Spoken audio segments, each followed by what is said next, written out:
Hər zaman siyasi mövzulardan danışacaq deyilik, dəyərli izləyicilər. Daha dəqiq desək, dünyada onsuz da gərginliklər, müharibələr davam edir. Amma bir müharibəni də biz Bakı sakinləri yaşamaqdayıq, xüsusən də biz sürücülər. Bəli, zamanında parking mafiyası var idi. Hərəsinin qolunda bir qırmızı nəsə bağlanırdı. Gəlirdilər çubuqla bizə oranı, buranı göstərirdilər.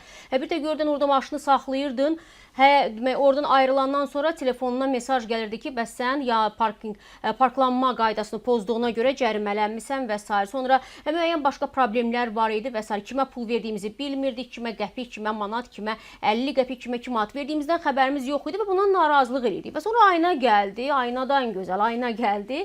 Belə demək mümkünsə günümüz daha da qaraldı. Hal-hazırda bir çox məsələlər biz Bakı sürücüləri üçün, siz Bakı sürücüləri üçün rəsmən cəhənnəmə çevrilib. Biz belə deyək, bu parking mafiyasından ki, haqqında danışdım daha öncə, qollarına qırmızı bağlayan şəxslərin ordusu var idi. Onlardan şikayət etdikdən sonra belə bir qurum yaradıldı və bizə dedilər ki, bundan sonra hər yer sivil olacaq, parklanma da sivil olacaq, qayda ilə, qanunla, SMS-lə və s. yükləyəcəksiniz bu belə deyək, application-ı öz telefonunuza və yaxud da ki, SMS göndərəcəksiniz 11181-ə və s. və beləcə parking xidməti uğurla olacaq. Gəl zaman, geç zaman nə gördük dəyərli izləyicilər? Gördük ki, demək olar ki, Bakıda hər yer artıq parking yeri olmaqdadır.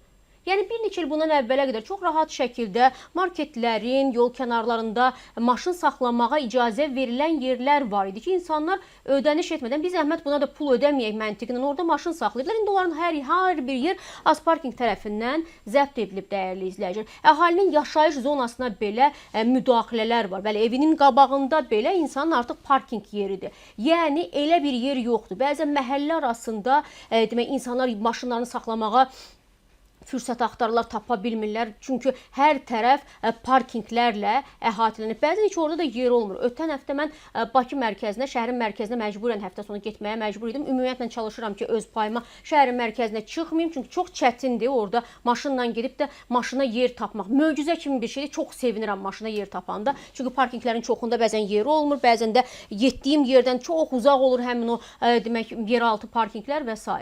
Və getdim və tam mübaliğə etmədən deyirəm, saat yarım mən Bakının mərkəzində, bu mərkəzi univermaq, içəri şəhər, yəni içəri şəhərə giriş zaten yox idi. Yəni o həndəvər, mərkəzi univermaq, ara küçələr, nizam küçə, hər yerdə gəzdim, dolaşdım ki, mən yer tapım. Parkinglərdə yer yox idi və yaxud da kimlərsə, nə bilim o belə deyək, boş yerlərə su belə deyək, bidonlarını qoymuşlar. Bu da bir başqa dırnaq arası qeyri-legitim və qeyri-qanuni parking demək xidməti idi və s. Yəni hər kəsin öz yeri var və yaxud da ki, Azparkingdə deyir, ayna da deyir ki, mən bundan sonra ancaq mənim qaydam, mənim qaydunum üzərində parking edə bilərsiniz. Yəni aynanın pulsuz park etmək üçün demək talonun verilməsi qaydası da var. O da sübut edir ki, qurum bütün yaşayış zonalarını demək olar ki, zəbt edib, edə bilmədiklərini də hal-hazırda nəzarətə götürməyə planlaşdırır. Yəni bəzən bir insanın bir yerdə parking etməsi, bir neçə saat orada olması minimum bir o yeraltı parkinglər var. Minimum qiymətlər orada 1 manatdan başlayır. Burada müəyyən qəpik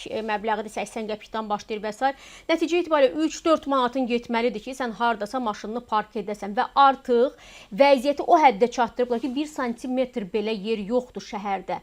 Şəhərdə, mərkəzi rayonlarda, yəni məsələn biz burada Neftçilərdəyik. Məsələn mən tanıyıram ki, Neftçilərdə zamanında çox rahat şəkildə insanlar yol qırağında maşın saxlaya bilirdilər. İndi o belə yoxdur. Çünki ya orada kamera var, ya gəlir həmin o aynanın işçiləri çəkirlər və s. və yaxud da aynanın işçiləri olmasa belə orada o parkingdə sənə cərimələr yazılır və s. və çox rahat şəkildə telefonunda əgər sənin belə deyək də pul yoxdursa, sən o parking xidmətindən pul çıxmırsa, oranı keçirsənsə dərhal sənə cərimə də gəlir və s.